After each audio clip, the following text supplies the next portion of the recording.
Buyat na ako. Uma, saan kayo nang galing? Ba't na yung tsura nyo? Galing ako sa labas.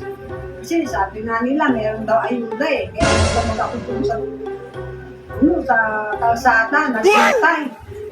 Ilang tayo naghintay doon. Ayun eh, umuwi na ako kasi wala pa sila. Alas 10 na madaling araw.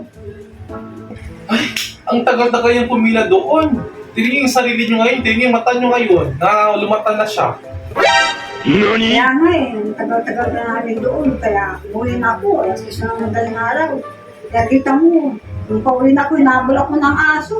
Nakagat ako. Ito, sa hita. Tayo kasi, kakahintay nyo ng ayuda, alam mo pa kayo ng aso. Pa yung mata nyo. Sino kawawa? Kung kayo lang din. Ano eh, nakagat pa ako ng aso. Wala din akong na pala. Buti na lang, hindi nadama yung tilapia akong nakagat ng aso. Ay, naku.